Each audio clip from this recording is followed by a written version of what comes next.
এমন একটা লোক নাই প্রতি বাড়িতে একজন দুইজন খেলে না। গোটা একটি গ্রাম, এখানে বসবাসরত তরুণ থেকে যুবক সবাই আসক্ত অনলাইন গেমিংয়ে। এমনকি এ তালিকায় আছে গ্রামের নারীরাও। ধীরে ধীরে এই গ্রাম যেন ধ্বংসের দ্বারপ্রান্তে উপনীত হয়েছে। সিরাজগঞ্জের উল্লাপাড়া উপজেলার বড়পাঙ্গাসী ইউনিয়নের খাদুলি গ্রাম অনলাইন জুয়ার ওপর নির্ভরশীল। অনলাইন জুয়া খেলে যা আয় হয় তা দিয়েই চলছে তাদের সংসার। হ্যাঁ, দুবাই থাকে, হেরা ক্যাসিনো চালাচ্ছে, হ্যাঁদের সাথে বড় বড় লোকের সাথে কথা লাগে, সেটে লোকের হাতে কত কাম আছে।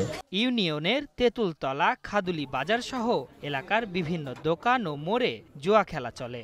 শারীরিক পরিশ্রম না থাকায় ঘন্টার পর ঘন্টা কাটিয়ে দিচ্ছে তরুণ যুবকরা। এতে অনেকেই সর্বশান্ত হয়ে দুর্ঘটনাও ঘটিয়েছে বলে দাবি স্থানীয়দের। ওয়ালটন এসিতে ইনস্টলেশন একদম ফ্রি। বিষ খায় নাই, ফাঁসলো ছিল, খালি যা স্যান্ডেল দিয়ে বেরিয়ে।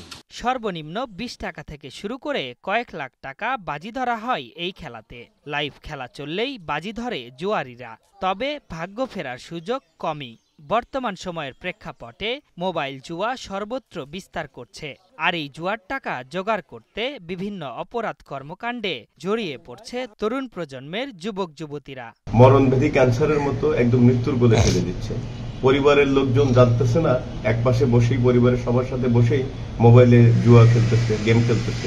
এই আসক্তি কিন্তু শেষ পর্যন্ত তার জীবনটাকেই নিঃস্ব করে দিচ্ছে। অনলাইন জুয়া বন্ধে বিভিন্ন পাড়া মহল্লায় বিট অফিসারদের মাধ্যমে সচেতন করা হচ্ছে।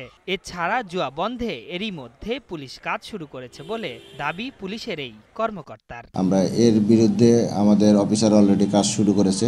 আমরা তদন্ত সাপেক্ষে এদের বিরুদ্ধে আইনগত ব্যবস্থা নেব, এবং যদি কোনো ভুক্তভোগী বা ক্ষতিগ্রস্ত কোনো ব্যক্তি যদি আমাদের কাছে লিখিত কোনো অভিযোগ করে, আমরা সেটার বিষয়েও আমরা প্রকৃত আইনগত তদন্ত সাপেক্ষে আইনগত ব্যবস্থা গ্রহণ করব। এ অঞ্চলে অনলাইন জুয়ায় আসক্ত হয়ে ক্ষতিগ্রস্ত হয়েছে অনেক পরিবার। অনলাইন জুয়া দ্রুত বন্ধ না করা গেলে এর ভয়াবহতা আরও বাড়বে বলে মনে করছেন উল্লাপাড়ার সচেতন মহল। আশরাফুল ইসলাম, একাত্তর।